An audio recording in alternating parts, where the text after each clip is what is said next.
Indonesia sedang menunggu keajaiban, dan keajaiban itu hanya bisa dihasilkan oleh mereka yang punya harapan. Jadi menantilah di dalam kecemasan itu adalah bagian manusia, tapi memastikan ada perubahan itu adalah panggilan langit.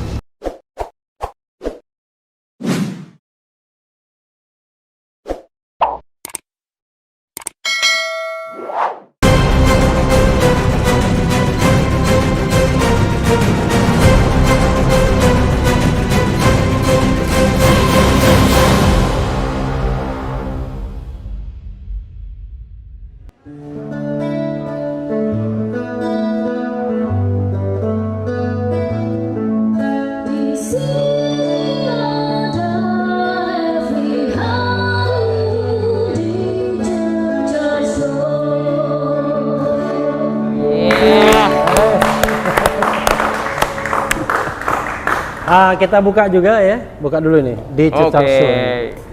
Ya, sobat RH sekalian, jumpa lagi kita di channel yang keren ini, Keren Cadas. Kali ini di Cecar Show ada tamu yang sangat istimewa. Jadi pertama-tama channel Refli Harun mengundang beliau, dan beliau itu seperti bom molotov, dinamit ya. Jadi untuk meledak lagi di Cecar Show saya undang lagi, karena kalau di Cecar itu awal-awal pertama kali beliau di Cecar Show, awal-awal juga saya undang beliau karena show itu berarti di depan. Beliau adalah pendatang baru yang harus menggerung. Rocky Gerung. Oke, saya panggil Bung ya. Bung, Bang, Bro, suka-suka dah. Kenapa saya panggil Bung? Biasanya orang yang saya panggil Bung itu masih punya kans untuk menjadi calon presiden 2024. Itu kalau nggak dicercah. Kalau nggak dicercah. Soalnya kalau panggil Bang itu biasanya tadi ada Liu Sungkarisma, saya panggil Bang ya. Tapi kalau Babe Ridwan Sadi saya panggil Babe, tapi kalau Bang Rocky saya panggil Bung. Ya udah lengkap tuh. Babe Bang Bung. Bang Bung Rocky ya. Ya, Bung Rocky, Ref. terima kasih ya sudah hadir yang kedua kalinya. Saya kalau sama Kalau Bung, bisa terima kasih nanti kalau udah hat-trick hadir ketiga. Oh, hadir ketiga ya. Hat-trick. Yang jelas saya sama Bung Rocky nggak perlu basa-basi ya. Pertama orangnya juga kurang sopan. Tapi ada yang kurang ajar. Kurang ajar ya kan. Tapi hebatnya saya harus belajar ya. Mengeluarkan pernyataan dan statement yang ganas terus tapi lolos terus. Kita tidak sedang belajar atau ngomong undang-undang ITE ya. Bung Rocky. Ya. Di sini ada beberapa segmen ya. Oke. Jadi segmen 1, 2, 3, 4 ya, tergantung nanti situasinya. Tapi kalau sama Bung Rocky mudah rasanya. Saya nggak mau pusing-pusing dengan segmen itu. Saya hanya mau menyebutkan mulai percakapan, diskusi dengan menyebutkan satu nama. Oke. Nanti percakapan akan mengalir seperti Bengawan Solo ya gitu ya. Saya pikir-pikir dulu ya. Nama pertama itu apa yang saya pilih? Apakah nama depannya D ataukah nama depannya J? Apakah nama depannya H ya, yang lagi viral kan? Apa nama depannya G? Karena H dan G itu bisa menjadi sebuah koalisi yang menggetarkan dunia dan akhirat gitu ya. Tapi saya mau nama depannya D dulu ya. Oke. Karena apa ya? fenomena D itu fenomena yang menarik ya. Karena rupanya ada pekerjaan baru bagi military ya, army, Tentara Nasional Indonesia. Namanya adalah ya Maijen Dudung Abdurrahman. Bung Rocky, Kenapa? saya ingin komentar Anda mengenai nama ini. Okay. Mungkin lebih Apa yang terlintas gitu. yang terlintas adalah toko bunga tuh. Oh, toko bunga. Karena Pak Dudung lah yang membuat bunga itu dipesan oleh banyak nama, tapi satu rekening. Mungkin itulah enaknya Rocky Gerung ya. Karena saya lihat itu berjajar di situ, dan saya analisis tidak mungkin rakyat mengirim bunga ke situ, karena satu bunga itu 1,5 juta tuh. Oke. Bunga segitu tuh. Jadi kalau ada 100 bunga di situ 100 juta. Oke. Dan karena dia seragam, nah, saya bikin kesimpulan aja bahwa itu banyak bunga tapi dipesan oleh satu orang itu. Mudah-mudahan dibayar juga oleh orang yang sama. Berarti orang itu hebat ya? Ya itu, dia dapat inspirasi dari pusat-pusat kekuasaan lalu ambil inisiatif itu. Yang penting ada bukti bahwa bunga terkirim, kira-kira begitu. Oh, bunga terkirim ya. Bunga terkirim untuk membuktikan apa? Untuk membuktikan loyalitas. Oh, loyalitas. Dia menguntungkan si penyuruh tapi merugikan tukang bunga, karena saya dengar banyak tukang bunga yang belum dibayar tuh. Asal ikutan. Dulu waktu zaman reformasi, bunga itu kita suka ngerjain pejabat. Ya. Misalnya waktu pengadilan saudara Nuku Sulaiman itu, yang jadi, terkenal dengan. Sebentar dulu. Oh. Jadi kalau bagi sobat RH yang ini kan banyak milenial yang nonton kita ini 25 sampai 34. Disebut Nuku Sulaiman itu agak bingung juga. Nuku Sulaiman itu kasus subversif ya. Zaman dulu ada undang-undang subversif, tapi kemudian dihilangkan. Silakan, Bung. Itu teman-teman kita aktivis almarhum yang sangat berani. Tahun berapa Nuku Sulaiman meninggal? Waduh, sudah reformasi sebetulnya. Iya, sudah reformasi. Saya sempat ketemu sekali. Iya itu. Iya, di LBH. Jadi dia sangat berani dan melawan istana atau melawan rejim Soeharto. Sehingga dia bikin plesetan SDSB. SDSB itu judi online dulu, bukan judi online, judi bola itu taruhan. Tapi dia sebut sebagai SDSB Soeharto dalam segala bencana. Kira-kira begitu tuh. Itu sekitar tahun 95, Bung Rocky. 9 dia menjelang reformasi SDSB. Lalu dia dalam segala bencana. Diadili.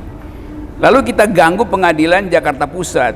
Kita telepon tukang bunga, kirimin bunga ke situ, kasih ucapan selamat pada si hakim supaya jadi geger di situ tuh. Nah kita juga nakal waktu itu dan nggak bayar tukang bunganya. Tapi belakangan tukang bunga itu mengerti bahwa itu untuk politik. Jadi mereka bilang, oh udah nggak apa-apa kita kirimin ke situ tuh.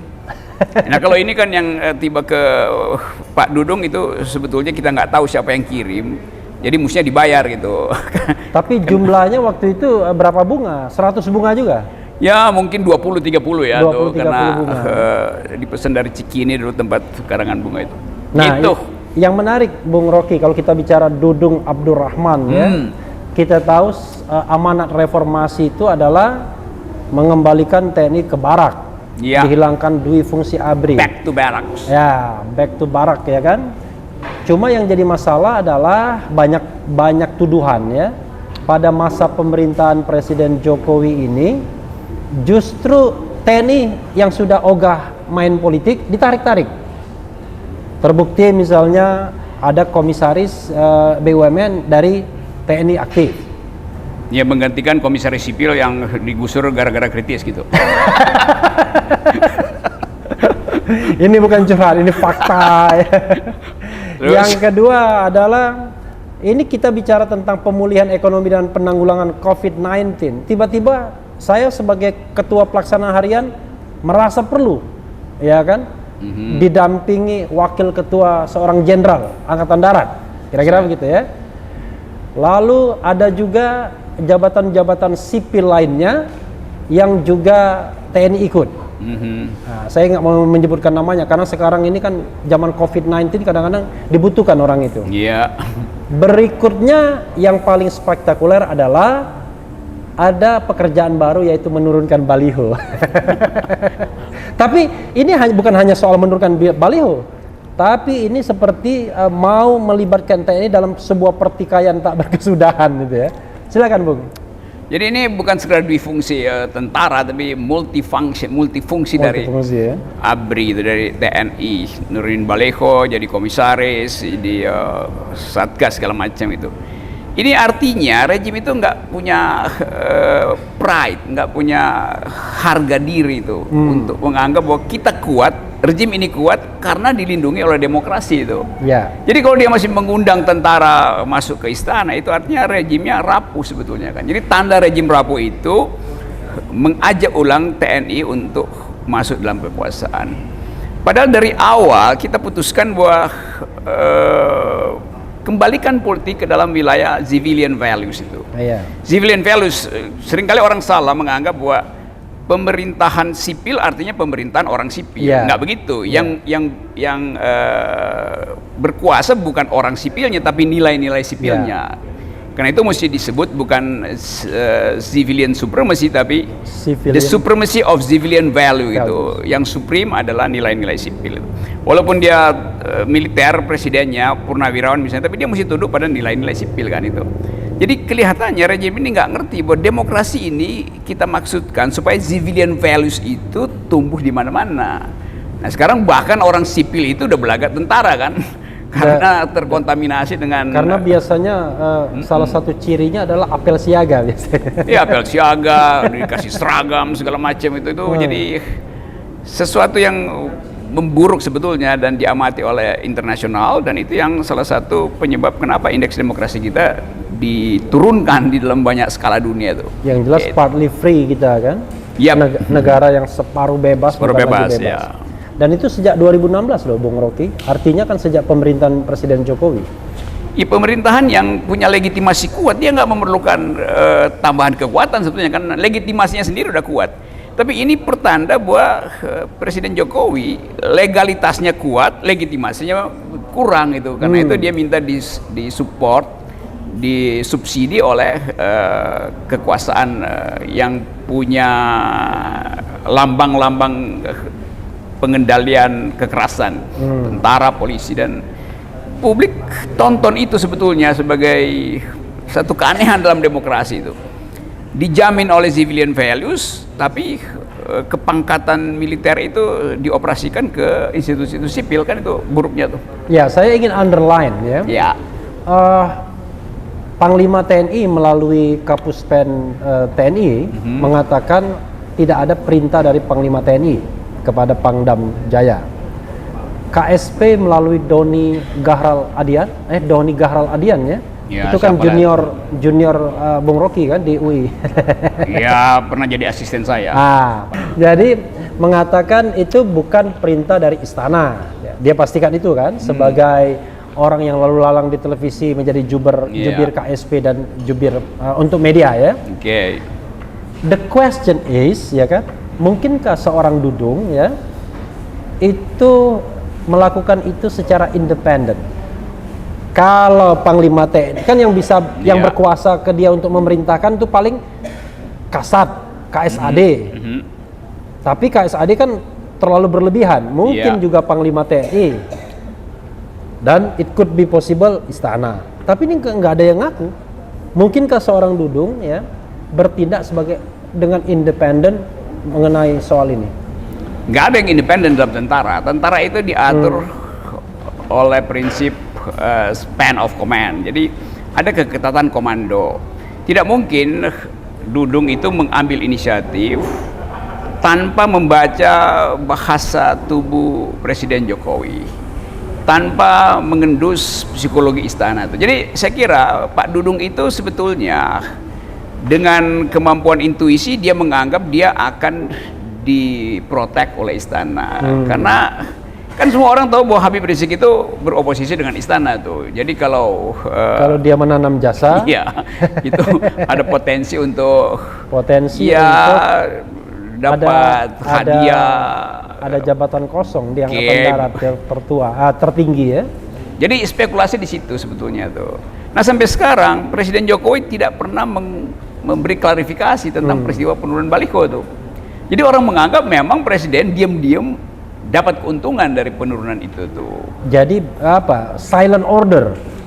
Ya, unintended result gitu kira-kira. Tidak diinginkan, tidak direncanakan hasilnya, tapi dinikmati itu. Oh, artinya kan bisa saja kemudian Maijen Dudung ini membaca gesture kekuasaan aja. Ya itu, saya kira itu. Tafsirnya begitu kira-kira. Oke. Jadi tidak ada order verbal, baik dari Cilangkap maupun istana, tapi dia menangkap denyut, dinamika, peluang. Ya, untuk Dudung mengirim sinyal ke istana melalui penurunan baliho karena menganggap istana butuh sinyal itu, kira-kira begitu. Dan dia untuk mengatakan dia loyal, he is a loyal person. Itu. statun. Kan itu kepentingan dianggap itu kepentingan panglima tertinggi kan. Ya tapi begini, secara Iya. paradigmatik ya itu. Ya, tapi kan orang merasa aneh ketika kemudian Maijen Dudung melakukan klarifikasi bahwa ada saya baca dia mengatakan saya melakukan itu karena Satpol PP nggak mampu, polisi juga nggak mampu. Wah ini tuduhan serius loh. Kalau polisi tidak mampu dalam sebuah negara hukum, berarti kita nggak ada hukum lagi. Karena dia penegak hukum. Itu satu klarifikasi satu klarifikasi yang dia pernah dia katakan. Ketika ada yang menulis yang mengatakan bahwa dia TNI terlibat kalau dia diminta, kan begitu. Akhirnya dia katakan bahwa dia diminta oleh Satpol PP, ya kan?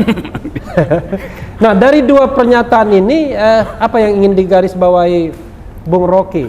Pertama dia bilang Satpol PP dan polisi tidak mampu, yang kedua dia diminta Satpol PP. Itu biasanya terjadi, klarifikasi kan mestinya terhadap sesuatu di dalam aturan. Karena dia di luar aturan, maka itu bukan klarifikasi, itu justifikasi sebetulnya. Oke, justifikasi. Justifikasi setelah baliho diturunkan mesti ada alasan gitu kan. Dan alasan itu jadi nggak masuk akal karena dari awal kita tahu fungsi TNI itu adalah di perbatasan di Kalimantan Utara, di perbatasan Papua, Ambalat di Laut Cina Selatan. Laut Cina Selatan kan dia mesti ada di situ tuh. Jadi kalau dikatakan itu diminta atau menolong Satpol, it is too good to be true gitu. Kalau lagu begitu bunyinya. Oke. Ada pernyataan yang ketiga yang juga lucu ya. Dia mengatakan, loh, kalau kita kaitkan dengan fungsi pertahanan ya, kan kalau konstitusi kan membagi pertahanan dan keamanan, kapan kerjanya? Itu kan. Ya dia ingin mengatakan ya kita nganggur-nganggur aja, serangan kagak ada. Ancaman kagak ada, ya sudah turunkan baliho aja, kira-kira begitu ya. Ini tafsir saya sendiri, tapi dia mengatakan bahwa kapan kita mau kerjanya. Akibat dari cara berpikir itu akhirnya dia diserang bukan oleh militer asing tapi oleh mak-mak. Diserang oleh netizen kan.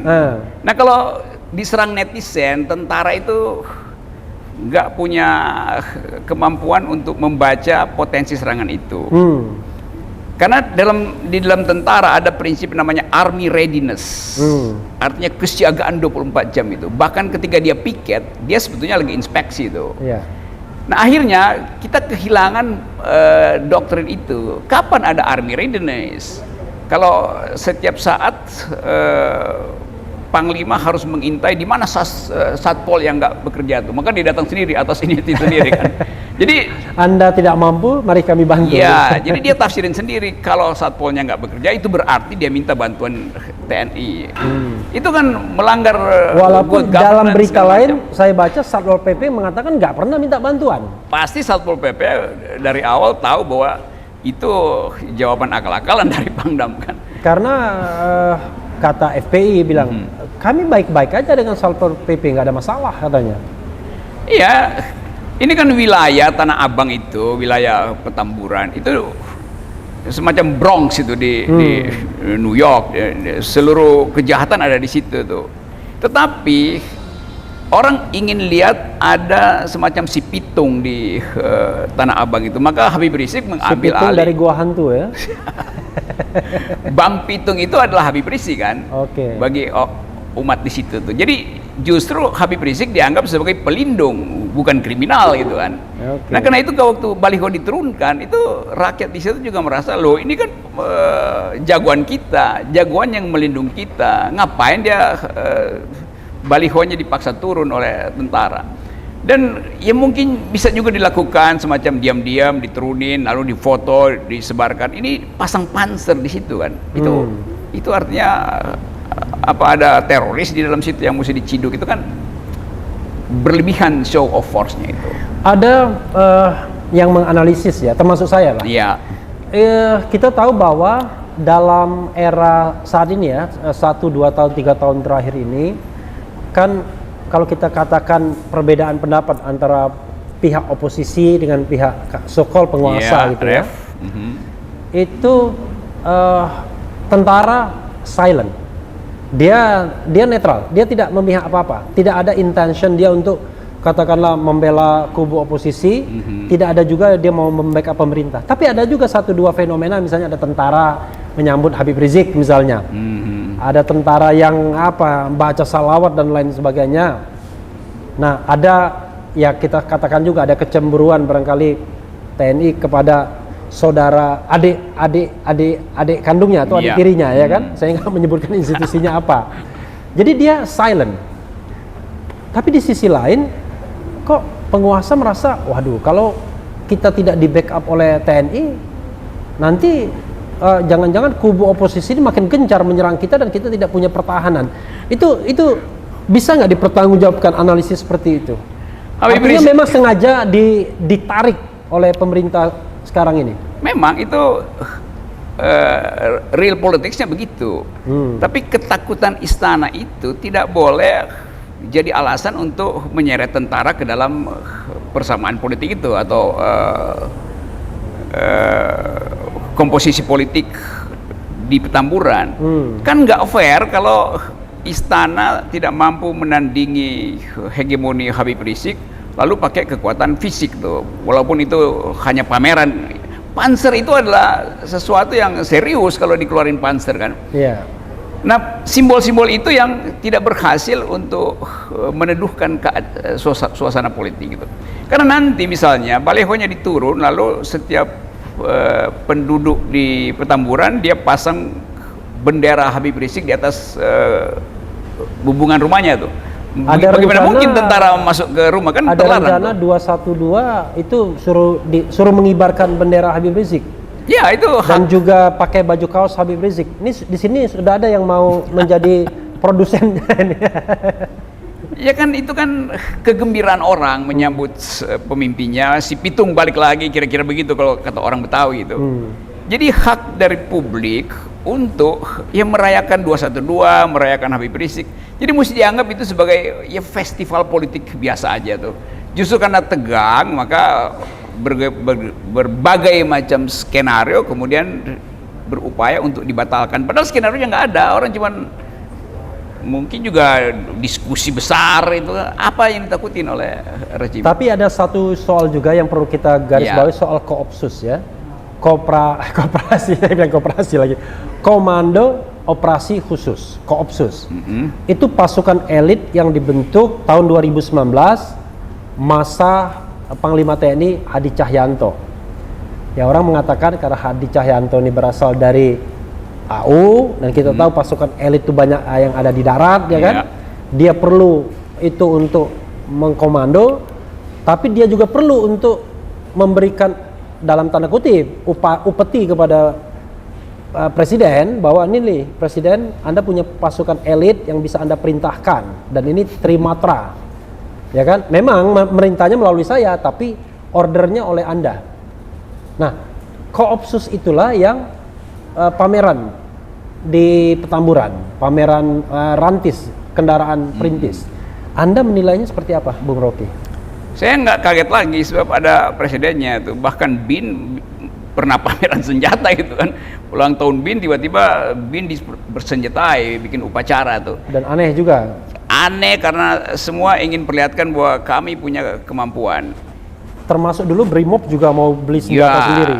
Kan mestinya dalam keadaan ada semacam zeudo perang dingin di Laut Cina Selatan, mestinya kita simpan rahasia persenjataan kita kan. Itu justru diketahui oleh masyarakat internasional kan.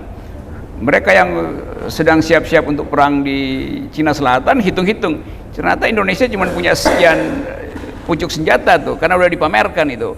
Jadi ini agak konyol sebetulnya. Kekuatan yang harusnya disimpan untuk menghasilkan efek gentar nanti sudah diperlihatkan, dipamerkan tuh. Sehingga lawan udah bisa hitung-hitung. Ya, tapi yang menarik bagi saya adalah ketika dibentuk pasukan khusus gabungan Trimatra yang itu langsung di bawah perintah seorang presiden. Kan menarik sekali. Maksudnya buat apa gitu loh? Ini serius ya sobat era sekalian. Saya juga bingung. Karena kan orang ada pasukan elit sendiri, Kopassus, ada pasukan elit sendiri, Pashas, ada pasukan elit sendiri, marinir atau denjaka ya, yang lebih elit lagi. Tapi ini kemudian mereka-mereka yang elit itu dikumpulkan jadi satu dan kemudian dibawa komandonya ke istana. Maksudnya what for? Buat apa? Itu artinya ada analisis bahwa presiden bisa dijatuhin setiap kali dalam waktu 24 jam. Kan cuma itu keterangannya kan, kesiapsiagaan yang maksimal itu maksimum security itu. Padahal nggak ada soal. Tidak ada semacam dan seorang Rocky Gerung kan cuma ngomong doang kan sebenarnya kan. Saya ngomong karena ditanya Refli Harun. Jadi soalnya teman kita Boni Hargen mengatakan tuh ada upaya kelompok-kelompok yang mau menjatuhkan Presiden Jokowi katanya. Dan saya pikir orang tersebut barangkali Rocky Gerung, jangan-jangan. Siapa yang peduli dengan Presiden Jokowi sekarang tuh? Karena Presiden Jokowi secara faktual udah jadi lame duck gitu. Bebek lumpuh itu dalam segala soal itu. Secara ekonomi, secara society. Jadi istilah lame duck itu biasanya pasca pemilihan ya. Seperti Trump sekarang. Donald Trump itu lame duck office ya kan? Iya. Menunggu pelantikan tanggal 20. Tapi ini kan pelantikan nanti tanggal 20 Oktober tahun 2024. Kenapa dibilang lame duck? Yang bilang lame duck itu saya menyimpulkan hasil analisis surveyor kan. Kompas yang pendukung Jokowi mengatakan bahwa legitimasi Jokowi itu udah di bawah 50%. Itu artinya dalam bahasa Inggris lame duck, udah lumpuh sebetulnya tuh. Baru 1 tahun udah lame duck. Nanti sampai tahun kedua jadi bebek panggang tuh. 6 tahun dong, sudah 6 tahun. Nah, ini tadi ya soal Dudung ya. Jadi saya ingin Bung Rocky ada closing statement soal Dudung dan fenomena TNI dalam politik ini. Sebelum kita beranjak kepada pertanyaan figur lainnya. Kira-kira gimana? Gitu. TNI ada dalam kecemasan hari ini. Karena tidak lagi merasakan ada hierarki yang dipimpin oleh seorang yang punya komando profesional itu.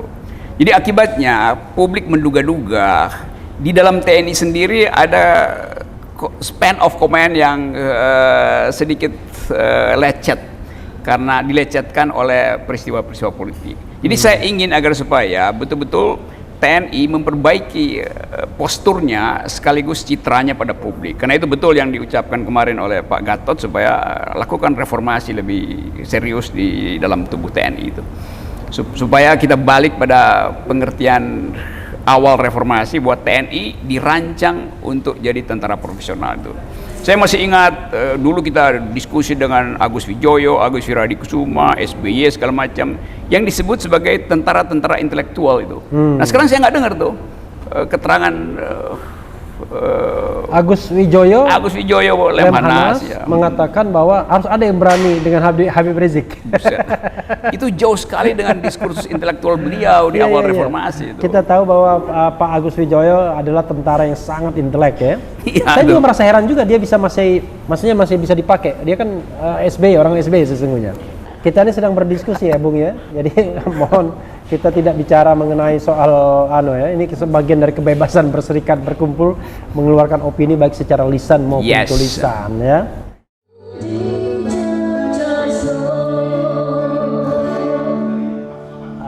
Tadi nama pertama DUNG. Dekat sekali nih dengan istilah yang sering dikeluarkan oleh Bung Rocky ya. Tapi saya tidak menyebutkannya ya, sobat era sekalian ya. Yang jelas Dudung. Setelah Dudung, saya ingin kita balik lagi yang menyebabkan Dudung menjadi menurunkan baliho ya kan. HRS. Kadang-kadang orang menyebutnya MRS. Kadang-kadang cukup Muhammad HR ya kan. Jadi yang pertama itu Habib Rizik Syihab. Kadang-kadang Muhammad Rizik Syihab. Kadang-kadang Rizik Syihab, tapi belum MRG ya, belum Muhammad Rocky Gerung. Karena luar biasa ya. Atau HMG HMG apa? Habib ya. HRG ya, Habib Rocky Gerung ya kan. Oke. Saya lebih tepat Habib RH. Saya akan mengatakan ya kan, Bung Rocky kadang-kadang mengatakan begini. Saya bilang Rocky oke lah. Kita plesetkan sedikit rookie ya. Rookie itu kalau NBA, draft NBA itu pemain yang Shooter. apa istilahnya, bukan pemain yang melejit, bukan yang ini pemain baru. Pemain baru yang di draft melejit biasanya itu rookie, pemain baru. Yep. Pemain bintang baru, tapi bintang baru yang masih awal, rookie. Gerung itu menggerung. Kalau anak bayi kan gerung, menggerung. Makanya saya bilang agar kita bisa menggerung lagi, ya kan? Kita butuhkan pemain baru, new player. Yes. Cuma katanya begini, bilang Refli Harun itu re itu kembali, fly itu terbang. Iya. Jadi untuk kita kembali terbang, harus ada yang turun. Harus ada yang turun. Kita nggak ngomong tentang kekuasaan ya, kita ngomong singkatan kan? Kita ngomong tentang singkatan nama kan? Jadi Bung Rocky, saya ingin tanya mengenai nama ini, Habib Rizik Syihab. Itu nama yang membuat istana susah tidur. Karena mengiang-iang terus di kuping mereka, besok Habib akan undang siapa, besok Habib akan mengucapkan kalimat apa tuh, besok Habib akan diwawancara oleh siapa tuh. Jadi istana kehilangan fokus karena ada sumbu politik baru di Jakarta, dan tentu sumbu itu akan tumbuh secara nasional, yaitu ini sumbu pendek atau sumbu panjang ini? Ini sumbu pendek sebenarnya. Sumbu pendek. Karena jaraknya hanya dari jalan kira-kira Menteng. Dari Menteng. Ya, Menteng Petamburan. Dari Menteng Petamburan itu jaraknya pendek. Gatot dan Habib Rizik. Tapi tergantung, kalau ditariknya dari Menteng dekat. Tapi kalau ditariknya dari Bung Rocky punya tempat, Sentul, Hambalang. agak jauh. Silakan Bung. Ya, saya justru ke Jakarta buat mendekatkan. Mendekatkan sumbu itu. Sumbu itu. Iya. Jadi Habib Rizik berasal dari simpanan memori politik kita tentang perubahan tuh. Kita ingin agar supaya ada pengimbang kekuasaan, maka kita butuh oposisi. Ternyata Pak Jokowi bilang Indonesia demokrasinya tidak memerlukan oposisi. Tetapi publik menganggap tanpa oposisi tidak ada kritik gitu. Lalu energi untuk beroposisi itu ditampunglah di Petamburan itu. Jadi salah istana sendiri. Kalau ada oposisi, orang nggak akan berkumpul mengakumulasi kemarahan dan kejengkelan politik di Petamburan kan. Jadi ini desain yang memang terbentuk secara historis karena istana menolak oposisi itu. Jadi biasa aja, Habib Rizik tiba pada momentum yang tepat, dan orang melihat dia bukan sekedar momentum tapi bisa jadi monumen. Nah, istana takut kalau ada monumen baru tuh yang namanya yang lebih tinggi daripada monumen nasional. itu soalnya. Ini monumen Petamburan tidak mungkin dibangun lebih tinggi kan, tempatnya nggak ada soalnya. Dan apalagi Habib Rizik datang dengan monumen akhlak gitu, dan itu kan sesuatu yang nggak mungkin diturunkan oleh Satgas, apalagi oleh TNI, karena akhlak itu adalah baliho yang diikat di langit. Bagaimana musim manjat langit apa nurunin baliho akhlak itu? Yang diikat di langit dan ditanamkan di bumi ya. Yang ditanam di bumi itu moral. Ya? Nah, itu yang nanam itu namanya Gatot Nurmantio. Kalau yang digantung di langit Habib Rizik. Oke, nanti kita akan bicara soal ini ya, dengan subjektivitas seorang Rocky Gerung ya. Tapi kalau kita lihat ya, termasuk saya dulu menganggap FPI itu dan Habib Rizik itu tidak lebih dari sekedar, tadi juga kita pernah tanya Muhammad Kodari juga di sini ya, dengan sinikal mengatakan kalau nggak salah ya, ini kan kelompok kalau eksis ketika Ramadan, ya kan, kira-kira begitu, yang kerjanya razia-razia, dan kesan itu kan tertanam kuat sebenarnya dahulu kala ya, kira-kira 10 tahun yang lalu kan begitu. Tapi sekarang kok seperti sudah tumbuh menjadi sebuah kekuatan politik baru ya. Apa memang kayak itu, kenapa bisa begitu? Yang tadinya ini, mohon maaf nih ya, FPI dan Habib Rizik awalnya kan kesannya ya seperti orang mengatakan dengan segala hormat dan mohon maaf, preman berjubah, orang bilang begitu kan? Ya. Tapi sekarang kok seperti tumbuh seperti pusat oposisi jadinya. 10 tahun lalu saya kasih pidato kebudayaan di tim itu. Iya. Dan maki-maki FPI. Iya betul, saya kritik habis-habisan ke FPI itu. Masih Iya, ada jejak digitalnya. Iya. Karena saya jengkel kelakuan FPI itu, bubarin pawai merah putih di Monas segala macam. Beberapa teman saya bocor kepalanya tuh. Ya itu waktu itu Wardah Hafid ya. Ya, itu. Kaum miskin kota ya waktu itu. Jadi saya memang dulu gua anggap ini FPI ini preman aja tuh. Tapi FPI tahu bahwa dia disorot bagian buruknya, karena itu dia berubah kan.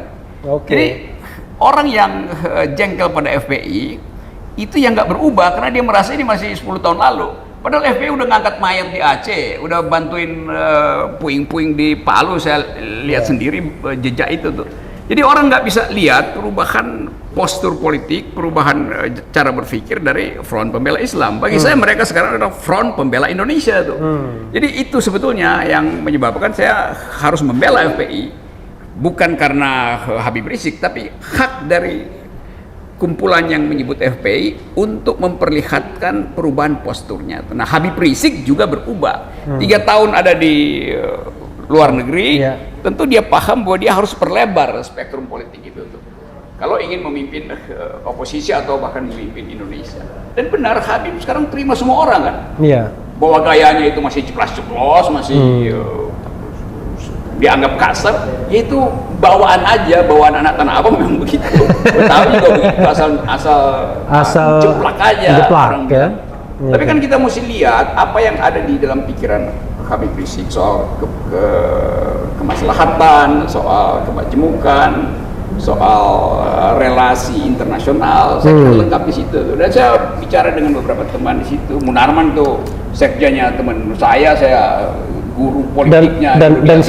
Dan saya kira termasuk orang yang dimaki-maki Bung Rocky dulu, Munarman. Dulu tuh, gila lu gila lu man. Terus si Maman kasih keterangan gini. Ini Munarman uang kita gila, uang kita galau.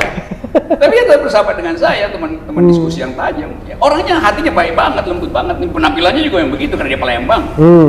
Dulu bahkan kalau ada mungkin FPI dulu menyerbu LBH ketika Maman masih di LBH juga dia lawan juga kan. Tapi kemudian Maman si Munarman ini punya pengetahuan tentang human rights, sarjana hukum yang pintar, punya akses internasional di dalam isu.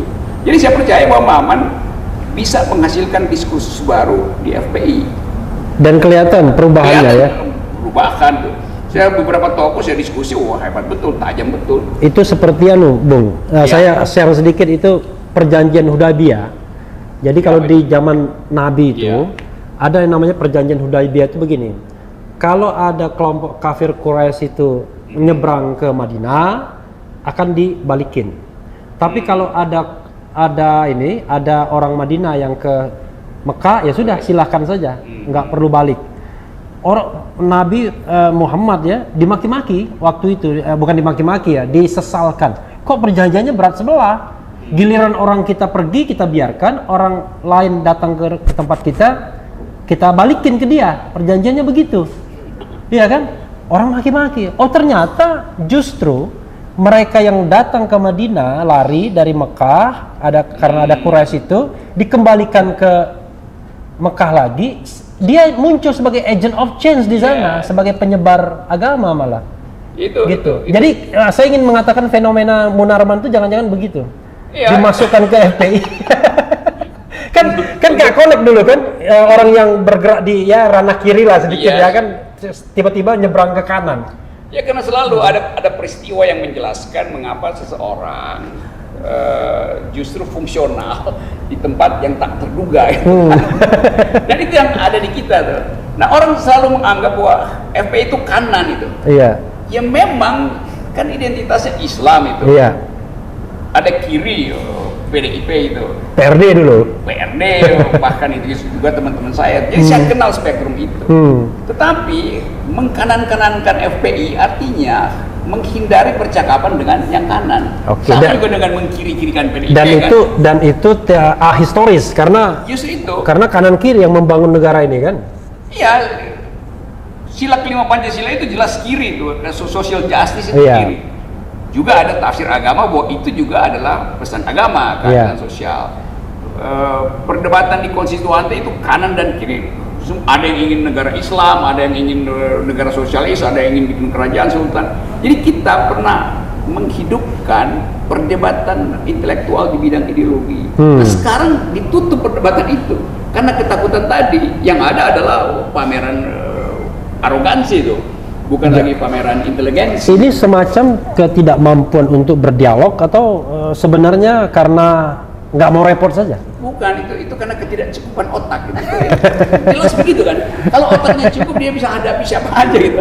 Saya nggak ngerti volume otak yang cukup itu berapa volumenya. Ya kadang-kadang orang merasa volume otak itu sama dengan volume sorban, padahal beda itu kan. Beda. Ada yang kegedean sorban, otaknya kecil gitu. Kan begitu. Saya nggak bilang-bilang soal sorban ya, walaupun diketemukan bareng yang pulang benur. Pulang benur ya, diketemukan. Tapi begini, Bung Rocky ya. Oke. Begini Bung, HRS ini tiba-tiba CPCS itu langsung mengadakan survei. Entah benar entah enggak surveinya, dari tanggal 10 sampai 20 November, which is 10 hari setelah Habib Rizik pulang. Dulu pelaku survei itu tidak pernah menghitung beliau sebagai calon presiden. Tiba-tiba sekarang udah nomor 4. Memang nomor satunya masih Prabowo, masih Ganjar Pranowo, ada Ridwan Kamil di situ, Anies tergusur nomor 5 jadinya. Apa iya seorang Habib Rizik punya potensi untuk menjadi calon presiden Republik Indonesia dengan segala kekananannya itu? Ya survei begini juga mesti kita lihat hati-hati gitu ya. Iya. Karena bisa itu disuruh istana untuk seolah-olah dibikin gelembung. Iya. Sehingga tiba-tiba Habib Rizik ada di atas, Iya. orang panik gitu. Karena itu kemudian ada alasan untuk ditusuk gelembungnya supaya kempes. Tapi itu sih bukan nusuk, kalau gelembungnya ditusuk itu pecah namanya. Iya, kan banyak survei yang dimaksudkan begitu kan. Iya. Tapi kita balik pada psikologi politik hari ini. Orang cari tokoh itu, orang cari pahlawan, orang cari leader, Iya. dan semua itu secara historis. Orang cari leader ya, bukan dealer kan? Iya, karena kebanyakan dealer. Orang butuh leader. Iya. Jadi memang faktual ya Habib Rizik ada di situ, ada di dalam sorotan kamera setiap hari. Dan itu bisa semester ke depan pasti masih tampil di situ. Jadi selama istana nggak mengeluarkan cahaya, maka cahaya tetap keluar dari pertempuran. Kan? Oke. Bisa nggak saya katakan dengan cahaya itu dulu keluar dari di Penogoro ya, jalan di Penogoro pada tanggal Juli. Dan akhirnya betul-betul dipadamkan pada tanggal 27 Juli 1996. Waktu itu kan kita tahu siapapun yang melawan pemerintah Orde Baru, which is Mbak Mega pada waktu itu, pokoknya ya dijadikan simbol, dijadikan leader, simbol perlawanan. Itu tradisi politik Indonesia, selalu ada yang disebut jagoan itu. Atau kalau istilah atau 98 Amin Rais jagoan gitu. Amin Rais jagoan, dalam istilah Benedict Anderson ada banditisme itu. Semacam jagoan yang datang dari jalanan gitu. Nah kita lihat dan sebelum kalau tidak muncul Habib Rizik, sangat mungkin Rocky Gerung jagoan yang dari jalanan itu sebenarnya. Tapi kalau sudah ada Habib Rizik, maka Muhammad Habib Rizik dan Muhammad Rocky Gerung akan bersatu. Kalau saya pasti dicercar, bukan dicecar gitu. Tapi itulah fasilitas yang disediakan oleh sejarah. Dalam keadaan kemacetan, sejarah selalu menghadirkan alternatif yang tak terduga itu. Nah, istana sekarang dia cemas karena ada faktor Habib Rizik. Tapi bukan istana yang cemas, partai-partai juga harus hitung balik kan komposisi pencalonan itu. Poros Kertanegara Teguh Umar juga harus dihitung balik itu. Karena orang atau Golkar mungkin menganggap bahwa lebih pantas dia berdampingan dengan Puan ketimbang Prabowo nih. Itu Golkar ambil poin dari peristiwa Benur ini segala macam. Jadi memang kimia politik kita lagi amburadul, semacam penyumbatan, aglutinasi, tapi mesti diurai lagi itu. Nah penguraian itu yang ditakuti oleh istana. Jadi istana takut kalau gumpalan ini jadi liquid, lalu masuk ke mak-mak, masuk ke intelektual, masuk ke buruh. Jadi istana mungkin berpikir satu waktu bisa Omnibus Law itu demonya dipimpin oleh Habib Rizik. Nah itu artinya revolusi gitu. Revolusi dalam pengertian ada kekuatan sosiologis yang tiba-tiba tak terkendali itu. Itu cara berpikir istana. Nah, itu dari sekarang dia mau survei itu seberapa jauh Habib Rizik tumbuh sebagai pemimpin oposisi. Oke. Tapi kalau menurut insting politik seorang Rocky Gerung ya, ini fenomena Habib Rizik ini bakal lama atau cuma sesaat saja? Artinya begini, ini jadi bubble gum. Yes. Jadi dia seperti leader, it seems to be a leader, tapi cuma bubble gum saja sebenarnya. Plak, kempes sendiri tanpa diintervensi apa-apa. Jadi fenomena sesaat atau fenomena yang barangkali ya durasinya bisa sampai 2024 nih barang. Kalau ekonomi nggak bisa diperbaiki, Iya. kalau Menteri Keuangan nggak tahu lagi cara untuk nalangin utang 1.000 triliun yang masuk baru 30 triliun, kalau Presiden Jokowi masih ngotot untuk memenangkan Bobi di Medan dan Gibran di Solo, maka situasi kimia politik itu akan menggumpal, dan gumpalan ini yang akan justru menyumbat kekuasaan sendiri. Jadi Habib Rizik cuma nunggu momentum aja tuh. Tergantung Jokowi mau membuka pembicaraan, mau mengubah politik oligarkinya atau enggak tuh. Nah, saya berharap Pak Jokowi tetap memelihara politik oligarki, buzzer-buzzer tetap arogan. Iya, biar dipercepat. Pecahnya pembuluh darah kan itu konsekuensinya. Ini yang dipercepat tuh pecahnya pembuluh darah ya, bukan yang lain. Jadi kalau saya presiden dan saya angkat Bung Rocky Gerung sebagai penasihat politik saya, what should to be do? Saya nggak mau jadi presiden, saya mau jadi buzzer. Buzzer. Kalau presidennya Refli Harun akan jadi buzzer. Karena itu buzzer yang benar itu. Buzzer yang benar ya. Itu.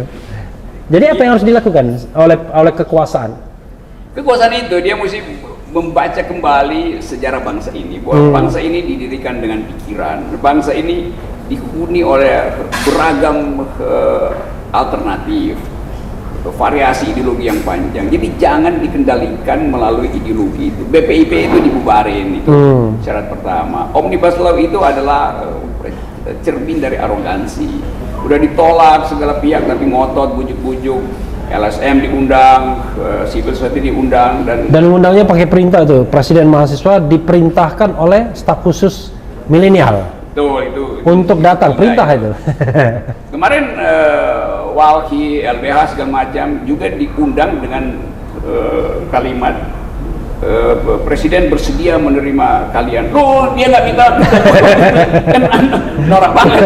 Mana? Karena itu nggak ada yang datang akhirnya kan. Okay. Jadi itu tanda kekacauan politik istana. Dalam satu kalimat, yang menarik sekarang kita lihat istana itu, menteri yang satu mengamputasi menteri yang lain, partai yang satu memangkas partai yang lain. Jadi sedang terjadi konflik internal di istana itu. Itu sebetulnya bagus buat perubahan. Bagus buat perubahan, jangan-jangan tidak bagus buat rakyat. Tidak tahu juga ya. Rakyat itu bergembira kalau ada perubahan. Saling amputasi itu. Tapi memang tragisnya adalah kekuasaan itu kan baru berjalan 1 tahun, Bung ya. Masih ada 4 tahun lagi. Saya sih nggak mau nanya spekulasi berapa tahun lagi ya. Tapi katakanlah kalender ketatanegaraan itu 4 tahun lagi. Kondisi saat ini kalau istilah film G30 PKI-nya itu, ini Ibu Pertiwi sedang hamil tua atau sebenarnya kita dalam fase yang ya tidak normal, tapi sebenarnya masih bisa dikendalikan sampai 4 tahun ke depan masih bisa mengikuti agenda ketatanegaraan. Saya 2 hari lalu ada di Medan itu mengamati politik pemilihan wali kota Medan. Itu saya pelajari. 2 hari yang lalu di Medan untuk menjadi tim kampanye. Enggak, Bobi Nasution. Saya datang situ untuk menghalangi oligarki. Dan terlihat sekali bahwa istana setiap hari mengirim pejabat tinggi ke situ, menteri inilah, menteri itulah. Kan itu artinya istana gugup melihat perkembangan politik di Medan kan. Karena Medan akhirnya jadi ibu kota politik, karena pertaruhan politik negeri ini ada di Medan dan di Solo gitu kan. Jadi sangat tercium semacam aura atau hawa yang tidak segar dalam politik, dan itu menandakan bahwa political decay, pembusukan politik itu berlangsung terus. Jadi kalau saya bikin kalkulasi ya mungkin semester depan ketika negara-negara lain udah mulai bersiap-siap untuk take off ekonominya setelah COVID relatif teratasi, kita justru tertinggal di landasan. Karena pesawatnya kelebihan lemak inflasi itu, karena kita Bank Indonesia disuruh cetak uang agar supaya ada uang beredar, tapi itu melanggar prinsip-prinsip prudensial dari perbankan internasional. Lalu perpecahan masyarakat karena intrik dari kekuasaan, ingin mengadu domba terus-menerus karena nggak ingin lihat ada persatuan oposisi. Jadi seluruh variabel itu akan terbaca mulai memperlihatkan efeknya semester depan. Itu udah pasti. Karena nggak ada keterangan untuk menghentikan itu kan.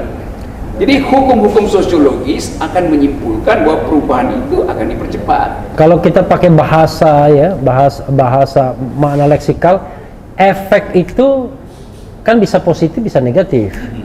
Jadi ini efek yang mana nih? Ini efek yang double negatif. Double negatif. Yang super negatif. Super negatif. Lain kalau presiden punya kemampuan untuk membaca masa depan, lalu dia keluar dengan ide yang brilian. Misalnya setiap minggu presiden ada di depan kamera televisi dan bicara tentang masa depan, hubungkan dengan pengetahuan dia tentang sejarah Indonesia. Lalu orang melihat garis baru, arah baru, politics of hope, berbasis politics of memory. Tapi presiden nggak mampu, dan punakawan di situ kan mediocre semua kan. Jadi cuma kita tanya siapa analis kebijakan yang bisa. Jadi ini unable or unwilling? Ya, unable itu menyebabkan unwilling. Aduh, ITE. Itulah. Nah, itu susah. Itu alarm bagi demokrasi kita sesungguhnya. Ya, itu alarm itu. Jadi ketika kita berbicara dan otak kita direpresi oleh fenomena ITE dan lain sebagainya, disitulah kebodohan sesungguhnya sedang mengintervensi kita semua mungkin ya. Ya, rakyat mengalami psikotik, mengalami tekanan batin secara sosial karena nggak ada kejelasan dari nasib. Ya, nasib semester depan aja nggak bisa diprediksikan. Covid hari ini 500.000 positifnya tuh, tapi Habib Rizik akan dipanggil polisi itu. Padahal seluruh pilkada itu adalah sarang COVID. Petamburan udah dinyatakan sebagai bukan klaster. Tiba-tiba Habib Rizik mesti dipanggil polisi kan? Apa Habib Rizik klaster individual kan? Itu orang juga menganggap ini apa itu? Diuji-uji, dipancing-pancing, dicari-cari cara supaya kena delik Habib Rizik. Tapi ini yang agak ngeri-ngeri sedap ya. Walaupun sebenarnya boleh dong kita mengumumkan analisis ya. Ada analisis mengatakan misalnya gini, Habib Rizik tidak mau diperiksa lagi, oleh tim swab itu yang disediakan oleh pemerintah. Maka interpretasinya bisa dua. Pertama, Habib Rizik takut ketahuan kalau dia COVID. Yang kedua, Habib Rizik takut COVID juga, tapi COVID yang diekspor ke dia.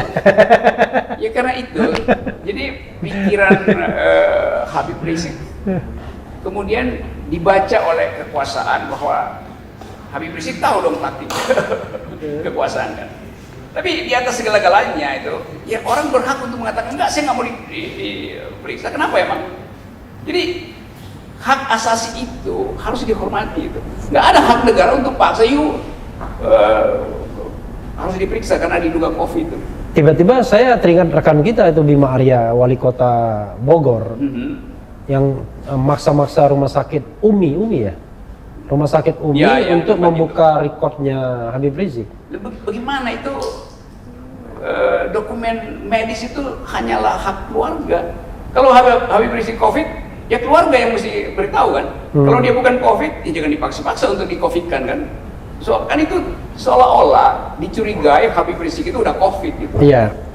Kan itu kecurigaan politis kan. Iya. Karena kalau Habib Rizik COVID itu jadi headline. Iya. Kalau beberapa menteri positif COVID tapi disembunyikan, orang nggak persoalin. Padahal kasusnya sama kan. Jadi sekali lagi privacy itu tidak boleh diintervensi oleh negara.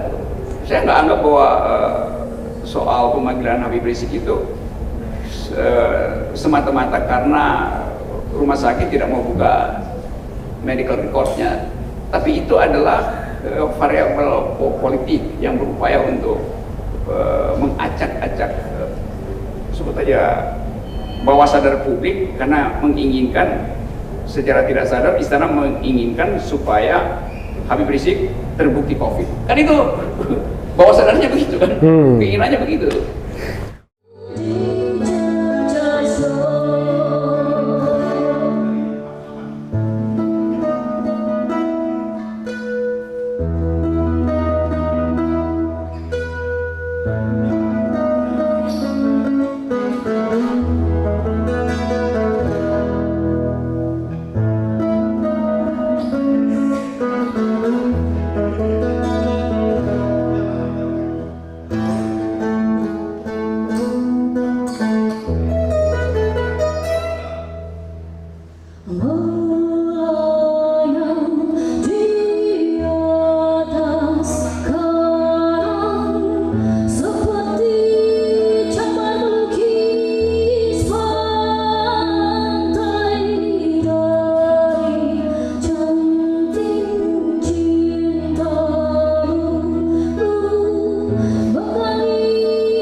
Oke, Bung Rocky, saya ingin ini bukan nama manusia ya, bukan juga nama ikan, tapi mirip-mirip ikan juga.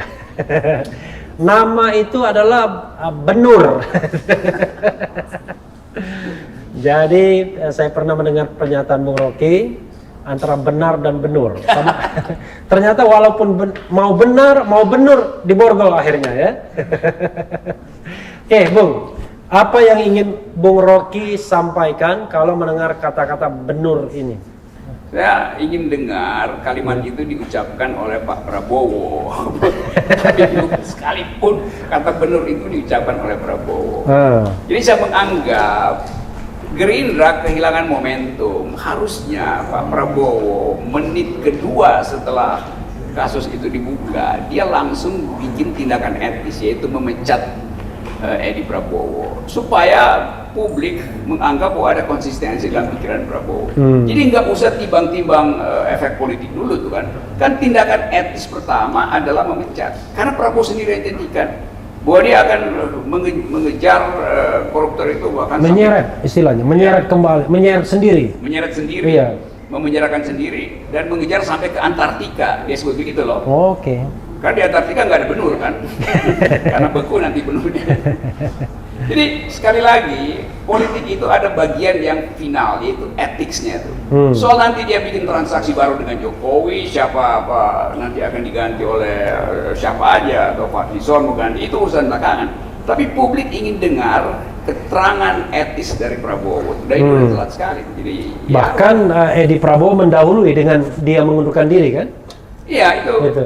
Tapi kan tetap yang orang ingin hitung, apakah Prabowo lagi tunggu sinyal dari Ibu Mega? Apakah Prabowo sedang berunding dengan Ketua Golkar? Apakah Prabowo betul-betul ingin mengundurkan diri sekaligus itu sebagai pertanggungjawaban? Nah soal ini juga ditunggu oleh Jokowi kan? Jokowi kan nunggu sinyal Prabowo juga tuh. Yeah. Jadi politik kita ditahan oleh kepura-puraan sebetulnya tuh. Oleh kepura-puraan dan kalkulasi 2024. Yes, kepura-puraan demi kalkulasi 2024. Di situ buruknya politik. Padahal pemimpin itu di awal dia mesti putuskan satu statement yang jelas supaya rakyat tahu bahwa dia pemimpin. Nah pemimpin yang siksa ragu-ragu itu artinya dealer bukan leader. Tapi Bung ya, kalau kita bicara reward and punishment ya, tidak terbukti juga mereka yang bersikap jelas dan oposisional itu akan dapat reward. Makanya mungkin Prabowo membaca ini, jadinya saya presiden bukan karena saya timbul dan tenggelam bersama rakyat, tapi kalau saya di-endorse oleh the ruling party mungkin ya, dan didukung oleh mungkin state aparatus misalnya. Karena itu justru yang lebih menjamin jadinya seorang menjadi leader leader. Kalau saya bikin kalkulasi hari ini, kalau Prabowo mengatakan saya memecat Edi Prabowo, itu tambahan 12-20% itu dapat Gerindra. Hanya karena kalimat itu. Kalau Prabowo bilang sekaligus saya mengundurkan diri karena tanggung jawab etis saya terhadap janji untuk memberantas korupsi, maka langsung dapat 60% tambahan. Berarti suara dia menjadi 75%? Bahkan 85 mungkin. Maka dia bisa call untuk lakukan percepatan pemilu. Kalau Gerindra 80%, ya lakukan aja percepatan pemilu kan. Jadi sebetulnya satu peristiwa etis bisa merubah persamaan politik. Nah peristiwa etis itu yang tidak dimanfaatkan oleh Pak Prabowo karena pertimbangan-pertimbangan pragmatis. Tapi kan itu mengandaikan bahwa masyarakat kita mendapatkan informasi yang tidak disinformatif kan? Kan kadang-kadang kan apa yang disampaikan penguasa, apa yang disampaikan kaum kubu oposisi itu bisa sampainya berbeda itu di masyarakat melalui media sosial kan?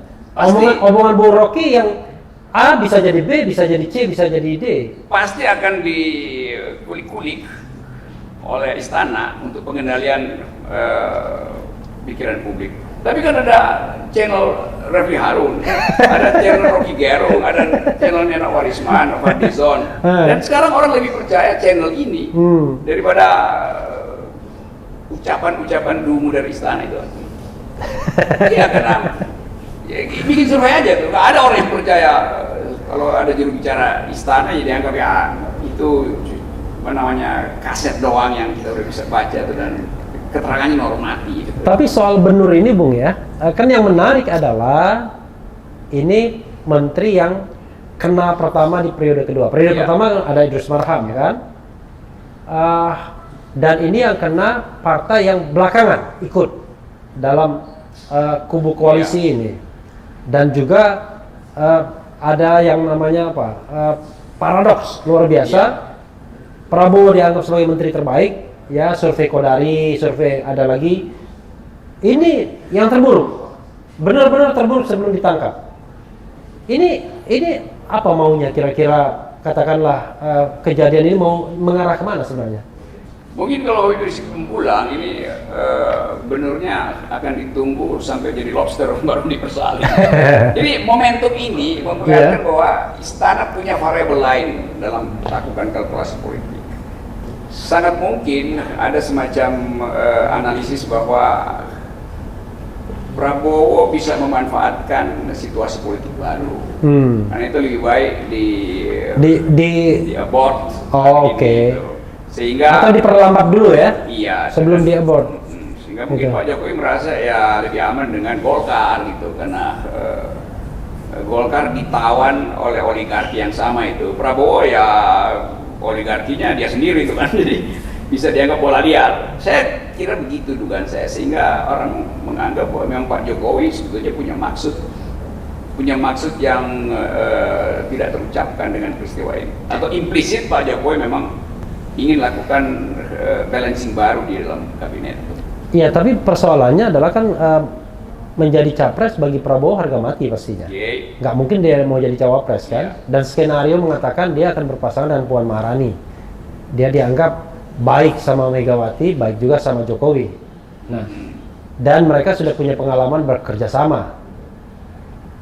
Lalu dengan fenomena seperti ini, apa untungnya bagi Jokowi dan bagi katakanlah the ruling party ya? Saya kira faktor itu terlalu terang benderang dan itu mencemaskan partai yang lain. Golkar misalnya menganggap kita yang backup presiden habis-habisan, kok kenapa Prabowo yang seolah-olah jadi anak emas untuk menjamin Jokowi pasca lengsernya tuh kan. Nah itu yang harus dilihat secara lebih hati-hati, dan ya kita bayangkan aja nanti mungkin ada nasi goreng baru antara Ibu Mega dengan Pak Airlangga Hartarto kan. Dan itu bukan lagi nasi goreng telur, nasi goreng lobster. Lobster ya. Gini, yang ingin saya katakan adalah bagi Prabowo ya, kan dia kan tidak punya peluang lain kecuali dia tetap dalam pelukan istana. Ya. Oke lah, sekarang kroni istananya. Karena kalau dia mau di luar itu, mungkin sudah nggak diterima lagi. Ya, di atas kertas mungkin sudah nggak diterima lagi. Kecuali ada poros ketiga mungkin ya. Tapi poros ketiga kan poros zombie mengambang-ngambang. Yes. Artinya kan sebenarnya ya Prabowo nggak ada pilihan lain. Tetap aja dia akan di sana kalau dia berambisi untuk jadi calon presiden. Itu keterangan Refli tadi yang menerangkan kenapa sampai sekarang Prabowo itu gagu, gugup untuk mengucapkan sesuatu kan. Karena kalkulasi itu, padahal sebetulnya kalau dia mau ambil semacam tindakan radikal untuk mengatakan saya berhenti sebagai Menteri Pertahanan itu, karena saya punya tanggung jawab etis terhadap janji saya tuh, dan terhadap masa depan bangsa ini, dia bisa susun kekuatan politik baru, dan itu akan menggemparkan istana. Mungkin beberapa partai kecil menganggap bahwa kalau begitu silahkan istana bikin koalisi baru antara Golkar dengan PDIP, kami partai lain akan bikin koalisi dengan Prabowo. Tapi itu soal kecerdasan yang bisa dihasilkan oleh pemimpin yang secara taktis mampu membaca bahwa yang diucapkan hari ini akan berakibat besok. Nah, hitungan itu yang saya kira belum bisa diputuskan oleh Prabowo. Dan itu menandakan bahwa ada ikatan lebih kuat. Nah, itu ikatan pragmatis ekonomi, pragmatis penanaman modal segala macam itu. Jadi spekulasi itu yang ditunggu orang sebetulnya. Nah, itu cuma bisa terjadi pecahnya analisis orang ini, pecahnya analisis publik kalau Jokowi kasih sinyal lebih dulu kan. Jadi ini kan saling kirim diplomasi aja kan. Jokowi diam, Jokowi hanya katakan oke, kami mendukung dan biarkan KPK bekerja secara profesional. Itu keterangan normatif. Demikian juga Gerindra, ya kami menghormati proses hukum segala macam. Jadi dua-duanya menunggu sinyal yang paling mungkin untuk menjadi basis dari percakapan politik baru. Itu nggak terjadi. Tapi istana cemas, Prabowo juga cemas. dalam konteks ini, menurut Bung Rocky, Ya. apakah KPK itu bertindak independen dalam soal benur ini? Enggak. Bertindak benar untuk benur. Saya kira tidak independen karena ada momentum yang dipilih gitu. Dan kan kita tahu sebetulnya kalau dia independen dari awal aja disapu kan. Kan sejak Tempo membuka kasus ini, semua Iya. orang udah anggap bahwa ini pasti kena nih Iya. Gerindra atau segala macam. Karena komposisinya jelas, nggak ada bedanya yang diterangkan Tempo 3-4 bulan lalu dengan yang diperlihatkan oleh KPK hari ini. Jadi jejak itu sebetulnya dari setengah tahun lalu udah ketahuan kan. Tapi Ya. begitulah ditunggu peristiwa politik untuk membuyarkan imajinasi tentang Gerindra, imajinasi tentang Prabowo. Saya kira itu yang dilakukan sekarang. Dan peristiwanya sama-sama pulang dari luar negeri ya. Satu disambut, satunya disambit. Sama-sama disambut ya. Disambut halayak Yes. publik dan disambut oleh KPK.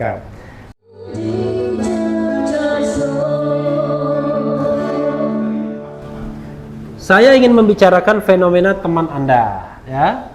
Namanya adalah Gatot Nurmantio. Iya. Jadi saya ingin membuat seorang Rocky Gerung agak riku ya, untuk menguliti sepak terjang orang yang bernama Gatot Nurmantio. Kira-kira gimana, Bang? Gatot punya banyak problem pasti Iya. itu, karena dia pernah disebut sebagai teman dari konglomerat itu di majalah Tempo segala macam. Gatot pernah disebut di dalam isu apa namanya tuh, isu-isu privatnya tuh. Itu ada di media massa, orang Iya. pasti bisa cek gitu.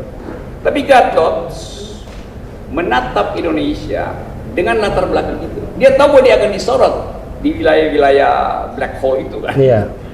Tetapi kalau kita mau ukur misalnya, apakah Gatot dalam segi-segi itu angkanya di bawah angka dari mereka yang ada di istana sekarang? Kan Gatot lakukan pertandingan moral, Oke. sehingga orang Jadi comparable ya. Iya. Tidak sekedar sesuatu yang absolut ya. lain kalau misalnya di istana itu malaikat, Iya. maka Gatot udah pasti dijeblosin neraka kan. Iya. Tapi istana itu setan gentayangan 24 jam kan. Iblis-iblis di istana itu hidup dengan motif politik, motif ekonomi yang makin lama makin rakus itu. Itu mungkin tidak terbaca secara faktual, tapi publik menangkap kesan itu. Dan iblis istana itu nggak punya alamat tetap, bisa pindah-pindah dia lokasinya. Ya. Iya, ini Bu, menyela sedikit, ini Anda berapa kali dilaporkan dan berapa kali diperiksa? Mungkin masih ada 7 laporan dari kepolisian dan udah lupa kali polisi ini memeriksa saya karena sibuk mau periksa Habib Rizik. Iya, kadang-kadang ya kita prihatin ya. Padahal kita tahu bahwa percakapan ini kalau dipelajari anak-anak muda milenial kan, mungkin akan menghambat hedonisme. Iya. Mereka mungkin lebih berpikir.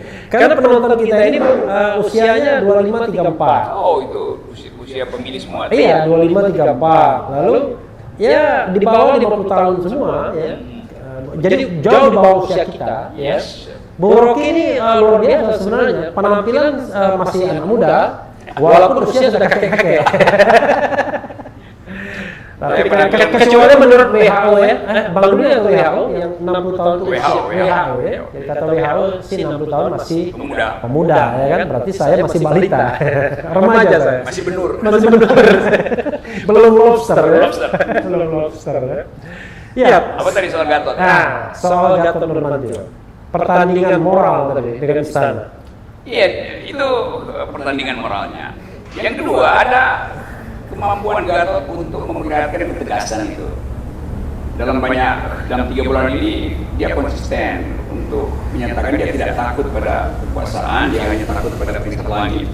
Dan itu menimbulkan harapan baru pada politik yang seringkali dianggap bahwa politik itu ditodong oleh amplop berhenti, begitu ditodong oleh jabatan berhenti. Iya. Nah, peristiwa Gatot menolak hadir di istana waktu pemberian penghargaan Bintang Mahaputra itu sinyal moral yang bagus. Bahwa dia bisa bedakan antara peristiwa politik pemberian itu dan lambang dari medali. Jadi dia memilih lambangnya, peristiwa politiknya dia abaikan. Itu kan menunjukkan kemampuan dia untuk membaca politik. Jadi selain secara moral, memang dia inginkan agar supaya kami jadi gerakan moral, dia juga punya kemampuan untuk menunjukkan secara implisit bahwa ada kepemimpinan yang tetap bisa dia tonjolkan, yaitu banyak kader di TNI yang tentu dia urus baik-baik, sehingga upaya dia untuk mengingatkan ulang bahwa TNI itu adalah milik negara bukan milik pemerintah itu masuk di dalam pikiran para pemerintah muda di TNI. Jadi saya kira itu yang menjadi modal sekarang dari Pak Gatot. Nah, bersama dengan itu terhubunglah politik moral Gatot dengan politik akhlak Habib Rizik. Oke, nah, yang Anda sebut dengan koalisi Menteng Petamburan. Saya tidak mau mengatakan Menteng Petamburan karena orang nggak tahu Menteng itu di mana. Yang tahu adalah tadi tempat tinggal Anda? Itu Jalan Tosari dulu namanya. enggak, yang sekarang di Hambalang. Bukan Hambalang. Sentul. Sentul. Jadi poros Sentul Petamburan. Agak jauh sedikit tapi makin mendekat. Sentul itu di antara Menteng Petamburan. Karena itu channel Refri Harun akan menghubungkan antara politik moralnya Gatot dan politik akhlaknya Habib Rizik. Dua-duanya terhubung oleh politik akal sehat itu. Tapi yang menarik adalah ada apa ya? Ada seperti simbiosis ya. Habib Rizik ingin memperlebar lokusnya, tidak hanya memainkan politik kanan, bahkan dulu politik kanan yang preman. Mohon maaf ya, politik kanan yang preman. Memang ya? itu sejarah kita. Iya, kan sejarah kan. Ya. Gatot ingin memainkan politik nasionalistik yang juga Islamis. Iya. Sepertinya begitu, dan itu dia sudah mulai ketika menjadi Panglima TNI ya. Apa yang Anda ramalkan kalau dua kekuatan ini bersatu? Ya pemilu udah bisa besok ini. Kalau deklarasi poros itu diucapkan hari ini ya besok pemilihan umum. Karena gairah rakyat tidak lagi ingin menunggu siklus normalnya, siklus elektoralnya, tapi siklus yang dipercepat. Dan itu dimungkinkan dalam konstitusi kan. Sebagai ahli tata negara saya akan minta Refri untuk menerangkan kemungkinan itu diucapkan secepat-cepatnya. Ya, saya kan hanya mengatakan saja by constitutions itu yang namanya pergantian presiden itu bisa karena pemilihan, itu kan setiap 1 kali dalam 5 tahun, bisa karena pemberhentian, itulah impeachment, bisa karena sang presiden mengundurkan diri, dan itu pernah terjadi semua dalam politik kita kan, gitu. Mengundurkan diri tahun 98, impeachment 67 2001, election 2004, 2009 dan 2014 dan 2019. Sejarah itu punya rumus sendiri itu, dan kadang-kala rumus sejarah itu yang akhirnya dipakai sebagai tafsir dari konstitusi itu. Jadi kalau faktanya sudah terjadi ya konstitusi terpaksa mesti dicarikan. Tidak hanya tafsir tapi juga teks. Jadi ketika impeachment itu terjadi, maka teks konstitusinya memberikan kewenangan buat MK. Nah, itu dia tuh. Gitu. Ini referensi.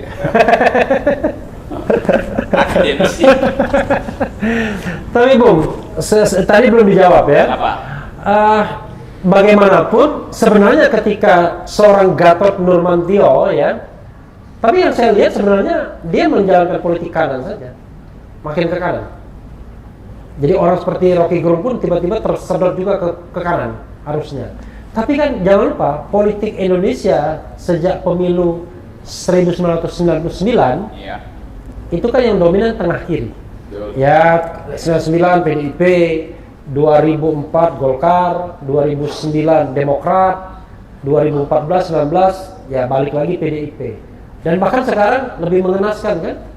PDIP nomor 1, Golkar nomor 2, Gerindra nomor 4 Nasdem, baru nomor 5. Tapi 5 pun ikut juga ke tengah kiri.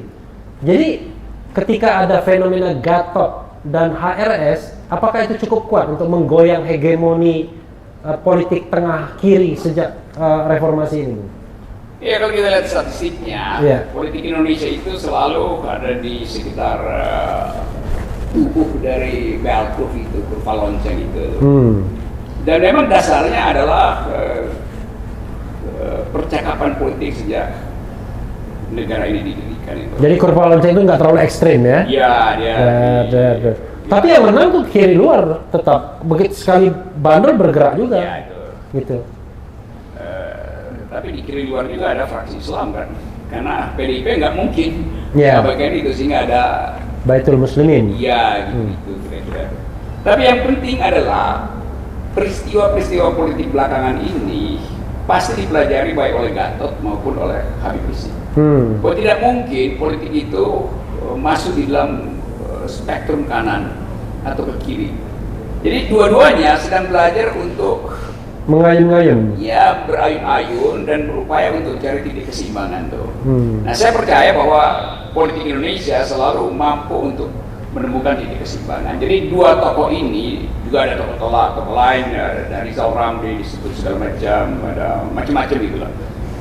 Nah, keadaan ini yang akan diolah nanti oleh masyarakat sipil. Setelah seluruh postur politik, pikiran politik diucapkan, Gatot harus ucapkan sehabis-habisnya apa yang dia bayangkan tentang keadilan, bagaimana relasi sipil militer. Habib Rizik juga harus ucapkan apa yang dia maksud, misalnya dengan keadilan sosial, apakah basisnya agama atau basisnya kebijakan itu kan. Jadi percakapan publik inilah yang ingin kita olah itu, supaya seluruh segmen dalam masyarakat kita mampu membaca pikiran dari tokoh-tokoh ini. Dan saya dengar penasihat politik dari kedua tokoh ini Profesor Rocky Gerung. Saya baru bikin kerangka dan kurikulumnya. Jadi kira-kira itu keindahan politik. Nah, kekuasaan selalu tidak ingin melihat itu, karena itu nanti kekuasaan akan terus mendorong Habib dan Gatot itu ke spektrum kanan kan. Biar dia terlokalisir di sana dan mudah di apa-apain. Ya, mudah dibersihkan gampangnya kan, dikeluarkan dari bell curve.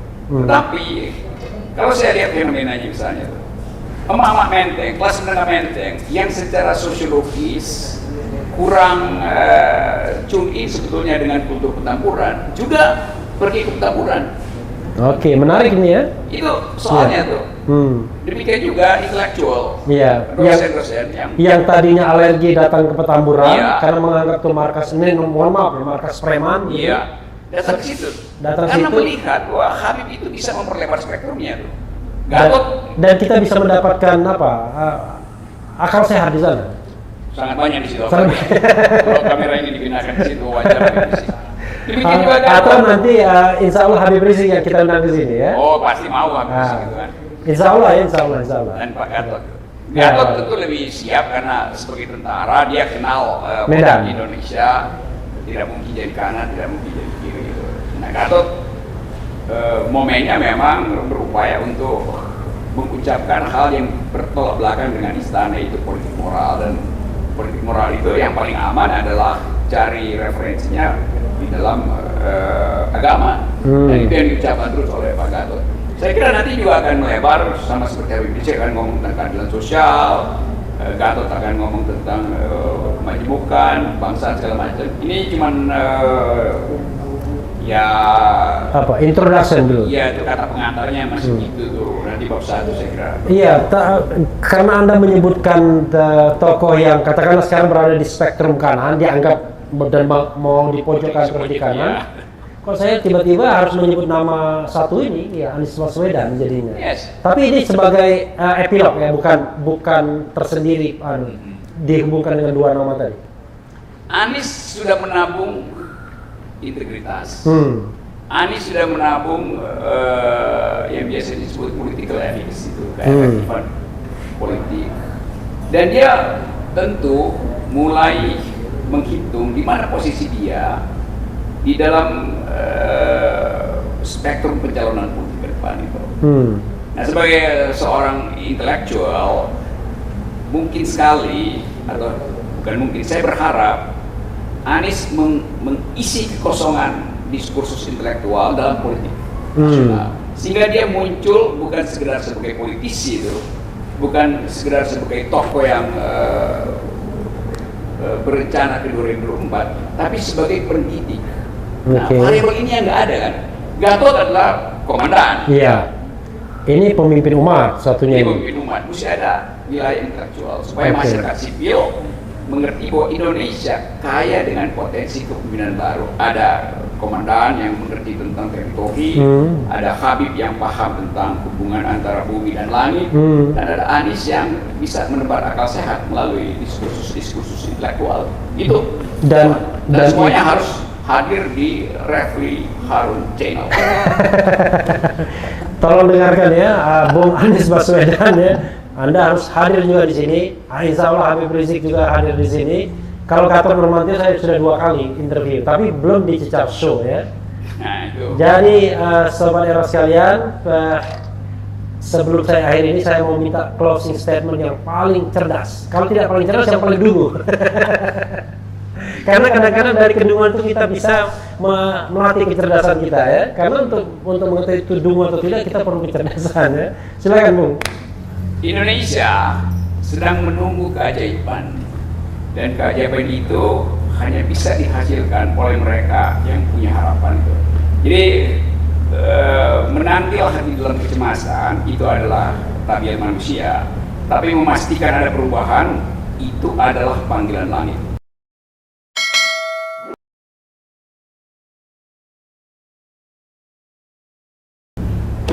Luar biasa. Bisa diulangi lagi nggak? Kalau diulang nanti saya edit sendiri jadi kacau. Iya sobat era sekalian, itu di Cecap Show dengan Profesor Rocky Gerung. Kata profesor itu saya dapatkan 2 hari yang lalu dari Habib Rizik ya. Profesor Rocky Gerung. Hancur. Yang penting tetap di channel ini, karena di channel ini Anda akan dirayu, ditipu, dibaperin, dicecar, diuber pula di jalur khusus. Karena channel ini adalah channel yang mengancam, memeras, dan membenci. Jangan lupa subscribe, like, comment, and share. Like, harus.